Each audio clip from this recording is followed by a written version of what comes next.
Click the link in the description below to receive our free Building Mental Muscle newsletter, and for a limited time, get these 10 classic best-selling Law of Attraction books for free. We hope you enjoy this presentation. If so, please click the like button and click the subscribe button below to receive notification when we release new recordings. Richard Hargraves presents The Birth of the Babe by Neville Goddard. First published 1959. This audio edition recorded 2023. Digitally narrated using the voice of Jeff Masters for buildingmentalmuscle.com. Copyright 2023 Iron Power Publishing. All rights reserved. The Birth of the Babe by Neville Goddard. When I left 2 months ago, I asked you to join in testing with me what I have heard and told you, but now I can say as did Job, chapter 42, verse 5.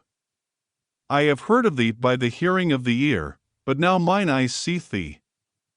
Tonight, as I stand here, I can say what he said centuries ago. When I left, I had heard of this principle, and I had proved it, but I had not seen it. But now I have seen it, so I can stand here and tell you something I could not have told you 2 months ago. Here we are in 1959, and we wonder about a book written centuries ago, the Bible. How can it guide us in an atomic age? We think we are now so wise. There comes one scientific book after another, and each wiser than the previous one, and how can a book written, you might say, by shepherds, be a guide today? Is it true? I know tonight it is more true than anyone knows. The book called the Bible is not what any of the priesthoods of the world think it to be.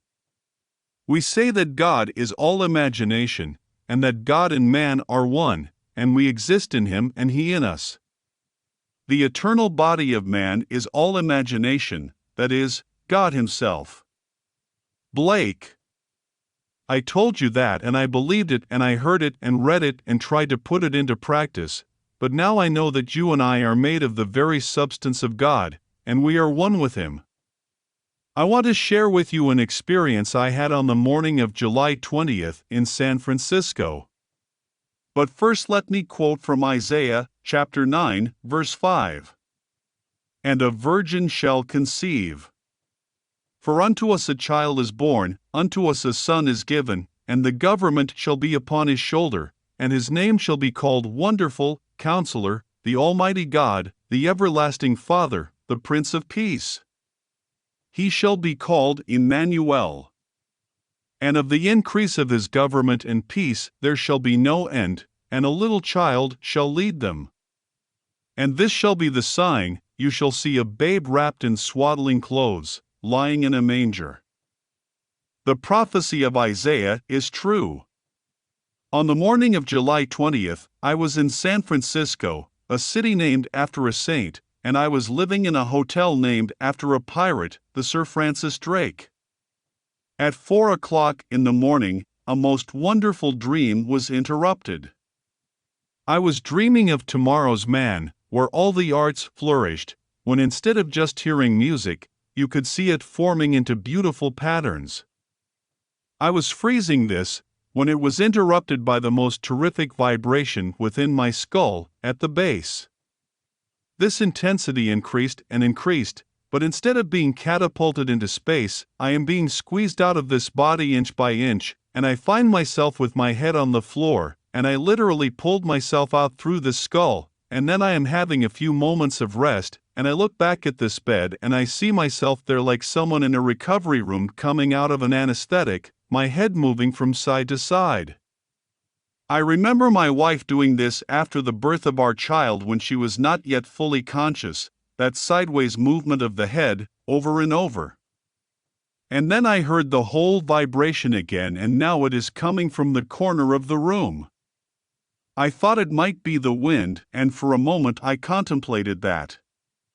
And then I looked toward the bed where this body had been. There was nobody, but in its place were my 3 oldest brothers. My brother Cecil was at the head, my brother Victor at the left foot, and my brother who is a doctor at the right foot. They were very disturbed by this vibration, but the most disturbed is my brother the doctor. He went over to the window and then he stood looking down and I saw something on the floor, and he said, "It's Neville's baby," and the others said, "How could he have a baby?" But I lifted a baby from the floor, wrapped it in swaddling clothes, and I held it in my arms and said, "How is my sweetheart?" And then it smiled at me, and I awoke. I know the story is truer than I ever knew it to be, the story of the birth of Christ Jesus, but it is not something that took place, but it is taking place. I can make no pretense of holiness. I have done everything, I have lived life fully, and I think richly. Everything I have done to excess, that is the way I am.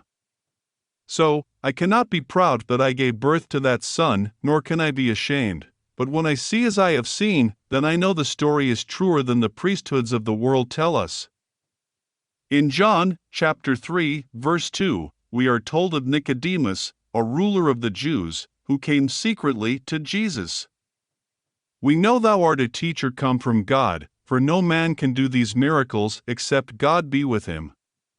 And Jesus told him, "You must be born again, or you cannot see the kingdom of God." And Nicodemus said, "How is it possible, when a man is old, that he can enter his mother's womb and be born again?" And Jesus told him, "You must be born from above. The wind bloweth where it lists, and thou hearest the sound thereof, but cannot tell whence it cometh and whither it goeth. So is every one that is born of the Spirit. We speak that we do know and testify that we have seen. I know today that we are all born of this flesh, which is called Cain, or Ishmael, or Esau, or John the Baptist. But the most perfect born of woman is not equal to the least in the kingdom that is born from above. So, everyone in the world is going to be born from above. It has nothing to do with physical virginity, the story of a virgin birth, or a physical Christ. That is blasphemy. Mary is never a physical virgin, but every man or woman in the world is that virgin. And I tell you that which is born is a gift. To us a child is born. To us a son is given.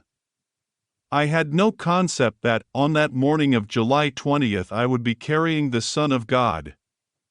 But those who worship must do it in spirit and in truth. My brothers did not see me, they only saw the offspring. I am my Father who is God. The child was actually my son and actually Jesus Christ, and I gave birth to it. I was self-begotten by me. Isaiah, chapter 54, verse 5. For thy Maker is thine husband, the Lord of hosts is his name. This is not the offspring from beneath. The whole world is beneath, but something comes from us that is immortal, and it is from above. And now I know beyond all doubt that the story of the four Gospels is truer than the priesthoods tell us, and the story of Isaiah is truer than any rabbi can tell. Imagination is God, but it has to be experienced to be known, and no man's experience is the same to another as his own experience. I have asked you in the past to tell me your experiences, as I have told you mine, but nothing can be a substitute for your own. It does not come by observation, but it comes like a thief in the night when you would least expect it. Let no one tell you that by trying to be holy or generous, or by exercises or fasts or diets, that is the way. No one could foresee such an experience. I could prophesy things based on the experience of men more than this, but this I could not prophesy, or when it would come.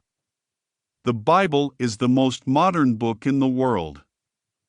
Every year, books come out and the concepts change as more books come out, and change, but here is this everlasting vision that is true. It does not matter what you have done in this world, you are here for only one purpose, and that is to bring Jacob to the Lord. Isaiah, chapter 49, He who formed me from the womb to be his servant, to bring Jacob again to him.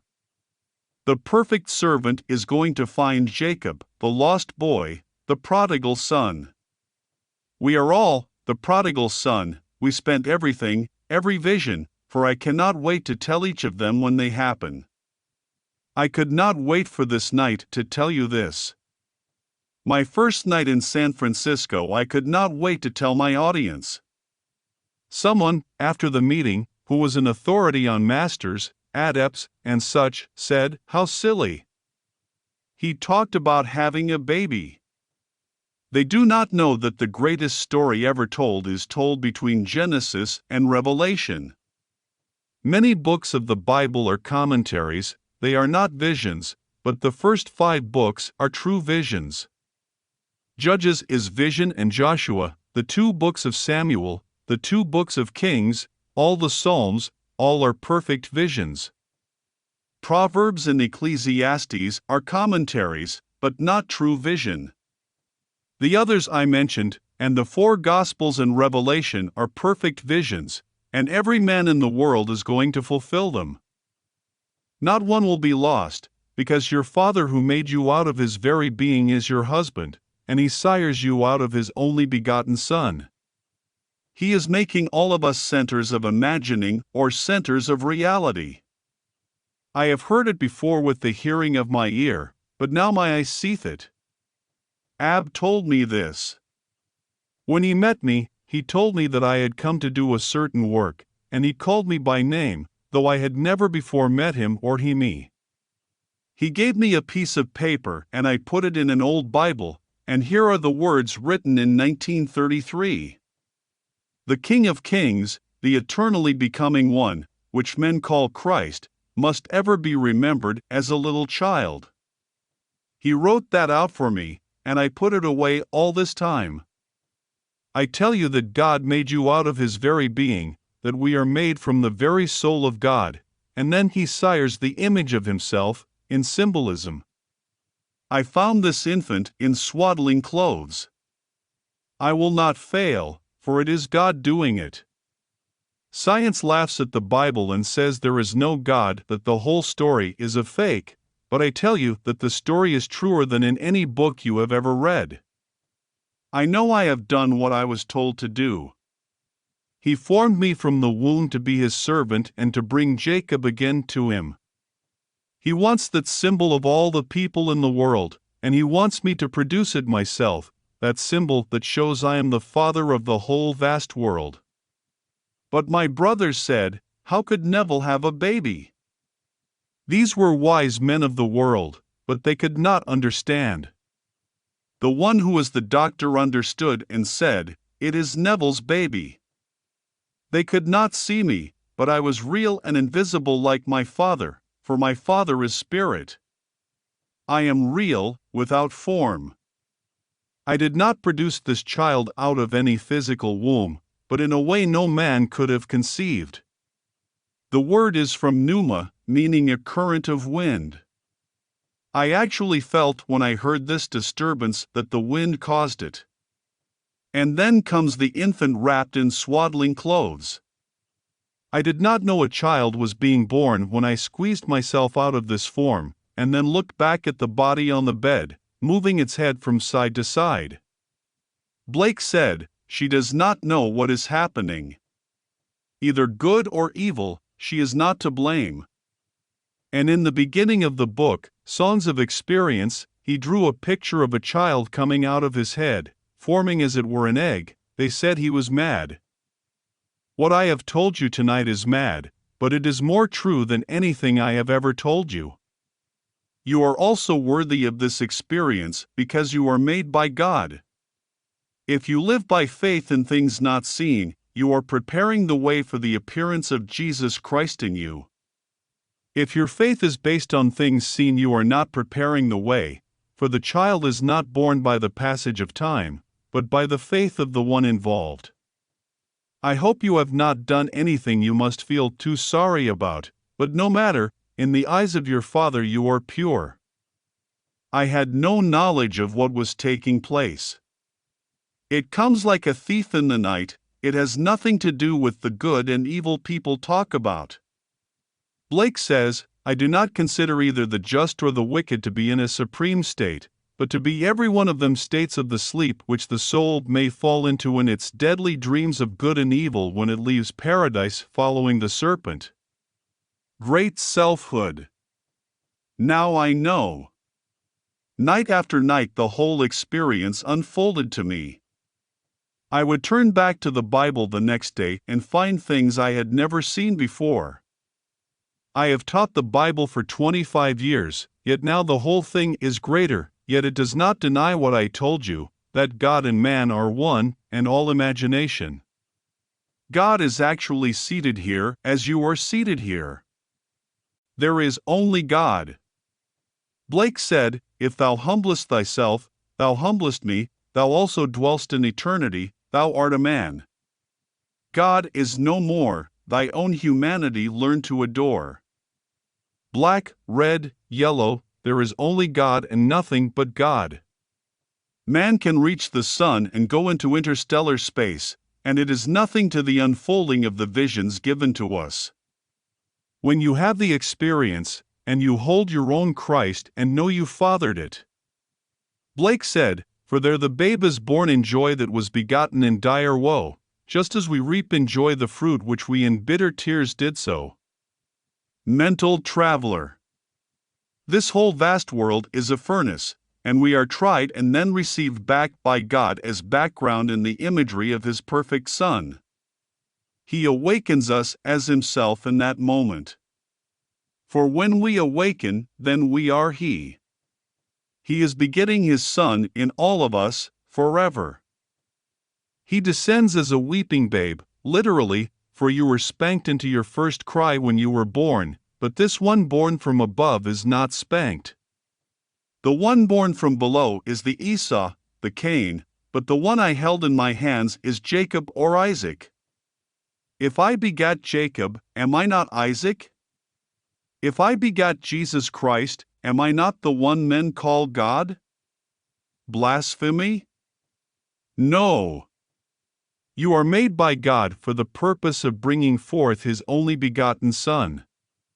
It does not matter whether on this plane you seem unwanted, or even if you put yourself in jail, for God has not ignored you. We are all put into the furnace and are being burned by the experiences of life, and when we have gone through it all, then He awakens within us and takes us to Himself. Whether you happen to give birth to Him tonight or in this 70, death is an illusion, and you will be just as alive, and you will do it on the other side, for God being the sire cannot fail, and He will make everyone have the experience of producing His only begotten Son. A friend in San Francisco, having read Tennyson, said, Be patient. The playwright may show, in some fifth act, what the play really means. And he will. Now, let's go into the silence. Audience question. Answer. The symbolism of the vision means that you are born from above. This body is Cain, but the second son does not come from the womb of a woman. The Lord of heaven is His name. I mean you are God, and I mean it in a more literal way than I have before, in spite of the scientists of this atomic age. Question. How can you teach this to children? Answer. A child is best taught by example. Living the life of loving man is the best teaching in the world. Fall in love with humanity. Our life and our being are the being of God. Of course, there are some who say I am the son of the devil. But when I held the babe in my hands, I looked into its face and said, How is my sweetheart? And it looked into my face and smiled. It descends a weeping babe, but it ascends a smiling one. End of lecture. If you enjoyed listening to this recording, please click the like button and click the subscribe button below to receive notification when we release new recordings. Click the link in the description below to receive our free Building Mental Muscle newsletter, and for a limited time get these 10 classic best-selling Law of Attraction books for free.